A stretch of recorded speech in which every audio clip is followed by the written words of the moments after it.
I'm about to show you what I think are the 5 best running shoes for workouts of 2025 so far.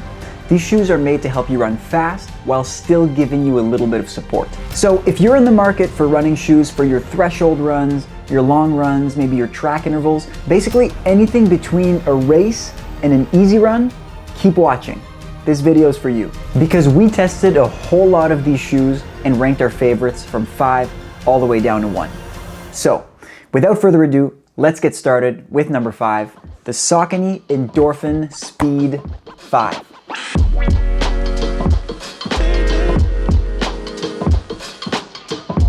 To me, this version of the Endorphin Speed is the best workout shoe that Saucony's ever made because it's light and it's agile, but it also packs a punch. So it's made to be super lightweight. The upper doesn't weigh very much, next to nothing.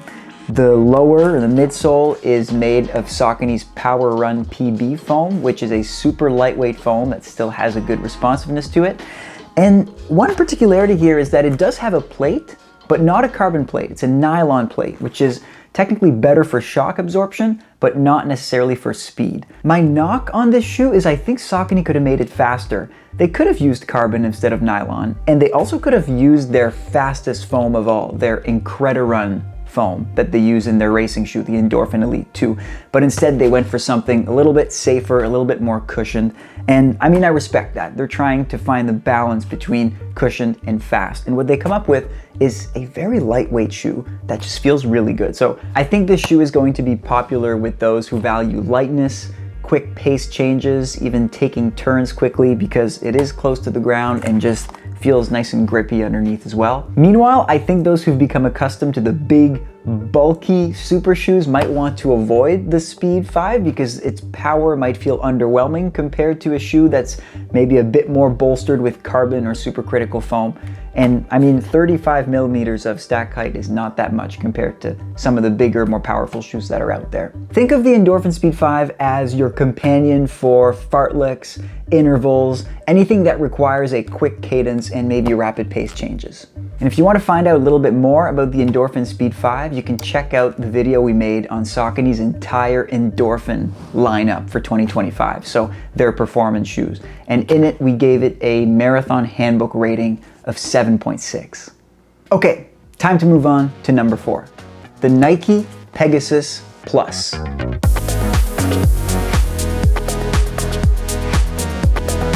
So we also made a video that breaks down what Nike's doing with their workout shoes this year. And essentially, they've come out with 2 separate versions of the Pegasus. The Pegasus Premium, which is big and bulky and weighs a whole lot, but also is powerful. And its counterpart, the Pegasus Plus, which has a little bit less muscle, but is much lighter and has quickly become one of my very favorite shoes to wear. Now, I like the Plus because, kind of like the Endorphin Speed 5, it's light, it's fast, and it's close to the ground. It's easy to have a nice quick turnover wearing this shoe.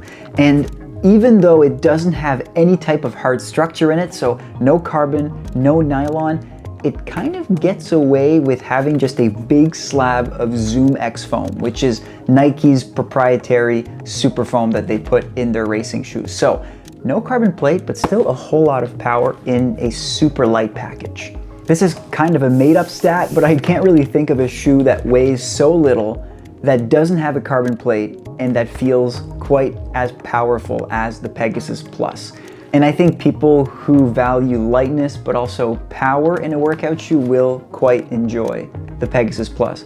Now, it has the classic Nike problem where it accommodates narrow feet. So this is just the D width, the regular width. And even myself with narrow feet finds that after a few miles, both sides start to grate on the sides of my feet a tiny bit. Not enough for me to not like the shoe, but I'm aware of it. And so if you're maybe more on the wide side of things, if you have wide feet, you might want to stay away from the Pegasus Plus. Otherwise, I call this shoe a secret weapon for fartleks or even VO2 max workouts because they can help you travel quickly and still have a lot of cushion. So even after a tough 10 by 1 kilometer workout, you can wake up the next morning and not feel completely beat up.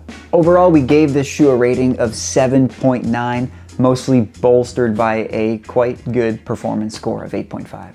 Okay, let's climb onto the podium and move on to shoe number 3. the Brooks Hyperion Max 3.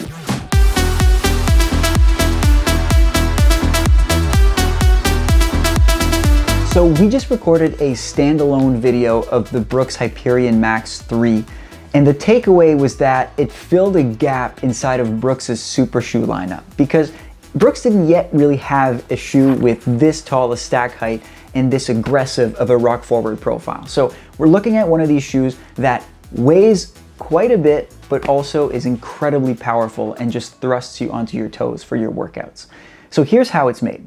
We have 2 layers of foam. The first layer is DNA Gold. So that's Brooks's proprietary Puma foam that they also use in their racing shoes. And directly underneath is another one of their super foams that's a little bit more conservative, but that's still nitrogen infused and has a little bit of that pop. So overall, pretty strong and bouncy midsole. Between the 2 foams is the Speedvault carbon plate. So that's carbon plate that also they use in their racing shoes. That's curved for extra bounce and pop. And then the entire midsole is curved with this rock forward geometry that, once again, they use in their racing shoe. Basically, this shoe is kind of like Brooks's Hyperion Elite 5, but souped up with a bit more cushioning, a little bit heavier, but I'd say maybe even more powerful. I think this shoe will appeal to people who like to feel a lot of foam underfoot, but who also like to feel very fast going at multiple paces. Because another plus for this shoe is that it's quite versatile. I like it for most different paces, save for maybe an easy run and also a track workout where I have to take turns because I am pretty tall when I'm wearing these shoes. I'm on a lot of stack height. Meanwhile, people who like small shoes and very agile shoes, like say the Saucony Endorphin Speed 5, may want to avoid the Hyperion Max 3 because it is a lot to lug around.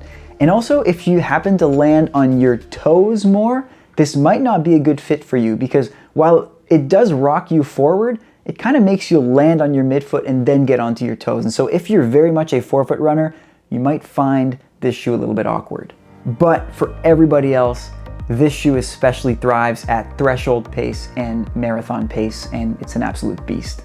And in our rating, overall, we didn't find it to have many glaring weak spots. It's generally strong across the board. We gave it an 8.0. Okay, time to move on to shoe number 2. And I can't believe I'm doing this. I've hated this shoe for years. It's the Adidas Boston 13.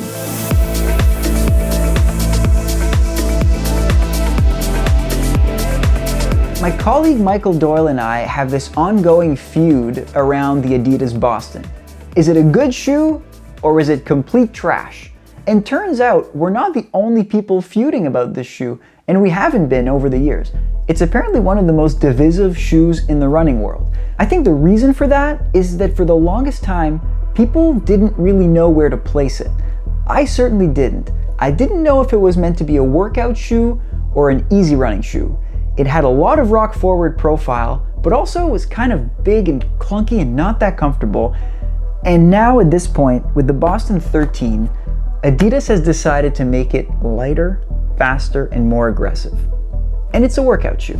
Now, I'll be honest, the last Boston that I wore, and I didn't wear any other ones after that because I hated it so much, was the Adidas Boston 10. So there has been a few years of iteration since my last Boston shoe. But now the Boston 13 has become much more lightweight and is a bona fide workout shoe that I've actually come to love. The 13 feels like a small workout shoe, so it's in that same category as the Nike Pegasus Plus, but I think that it actually has more power than both of those shoes, and I actually feel more comfortable in the Boston 13 than I do in those 2 other types of shoes, which shocked me.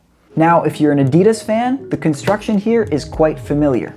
It has a slab of Adidas's excellent Light Strike Pro foam, and then under that you have Adidas's classic carbon rods, which weigh a whole lot less than a full-on carbon plate, but that still give you the power that you need. The one difference between the Boston 13 and most of their racing shoes is that it does include a more conservative foam at the heel, which I wonder if Adidas is going to get rid of over the years because it still is a little bit of a heavy foam, but it does provide some support. Now, altogether, the Boston is made to be a marathoning shoe, but I actually prefer it for 5K and 10K training because of how small and close to the ground it is.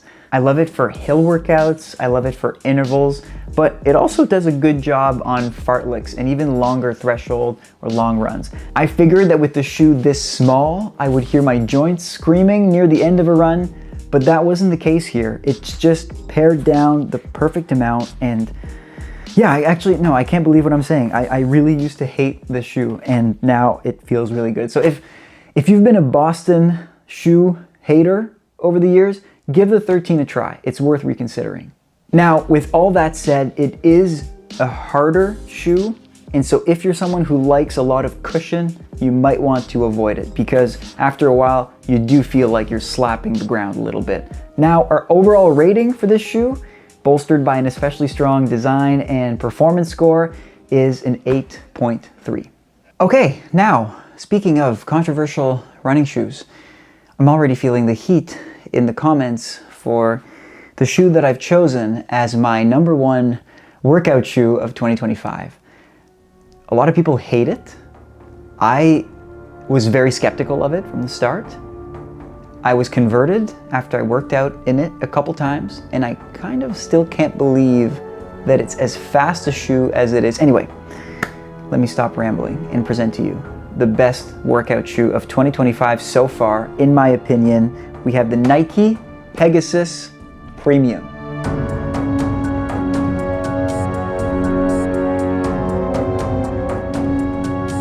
So this shoe was so weird to me that we did a standalone review of it right away to try to figure out how exactly a shoe that weighed 11.5 ounces could travel this quickly. What we discovered was that it has one of the most complicated but effective midsoles in all of running. So 3 layers. The first layer is the supercritical Puma foam, so Nike's Zoom X foam, okay? No surprise. Underneath is a full-length air zoom unit. It's essentially a pod of air that is hard and bouncy and kind of a stand-in for a carbon plate. That's layer 2. And then layer 3, which is nice and thin, is just a little bit of Nike's React X foam, which is a more conservative, cushiony foam that helps with shock absorption. I actually think that a subtle piece of genius within this shoe is that they kept that more conservative foam, or that layer of more conservative foam, pretty lean, because otherwise it would make the shoe even heavier, and at some point it has to be a no-go. 11.5 is already super heavy. Now, the question that I'm still trying to answer about the Pegasus Premium is that how can a shoe so big and heavy travel so quickly? I've had many of my best threshold workouts, long runs, even intervals in this shoe, and it doesn't seem to make sense on paper. And I think the answer is that the midsole is hard and effective. This shoe is all business. It just propels you forward. It's north-south, no east-west. And I've just come to really love it. It's good up and down hills. It's a durable shoe. I haven't felt it lose any of its bounce in all this time. I don't know. It's like the girl your mom tells you to not pursue, and you can't help it because she's the best. And this is the case with the shoe. Everything in my mind told me this is going to be a weird shoe. This is going to be too much. And in fact, it works really well on the feet. So I'm very impressed by it. I love it. It's been my running shoe of choice. Some people will hate it because it's too heavy. You might want to avoid it if you don't like that tall off the ground feeling. And also, if you do a lot of track workouts or races that require turns, it's not great at taking turns. And meanwhile, fans of powerful shoes will really enjoy this one. Now, also a Nike shoe, also made a little bit narrow. I don't find it to be as bothersome as the Pegasus Plus for the sides of my feet, but again, I have a narrow foot. If you have a wide foot, this might not work out for you. I'd encourage you to go to a store and try it. We gave the Pegasus Premium a rating of 8.4, which narrowly beat out the Adidas Boston 13. And so, up until now in 2025, this shoe is our podium winner, is our champion. And I can't wait to see which shoe comes out next and beats it. And there you have it. Those were our 5 favorite workout shoes of 2025 so far. Now, you might be noticing a pattern, and that's that workout shoes are cleaving into 2 separate camps. You have small, light, close to the ground workout shoes, and then the big, powerful, bulky running shoes. And so I think it's different strokes for different folks. Sometimes I like something that's small and close to the ground. Sometimes I like to have a lot of power on my feet. I'd encourage you to try both types of shoes if you haven't already. You might find out that you like one type more than the other. Meanwhile, if you have a favorite workout shoe and it's not one of these 5, I'd be curious to know why you think that your workout shoe is better than this lineup here. You might be right. And also, we just love debating running shoes in the comments. So drop us a comment. Let us know what your favorite workout shoe of 2025 is so far. And if you're still here, I just want to thank you for watching and encourage you to please share this video with other runners who, like you, might enjoy it as well. And happy running. Until next time.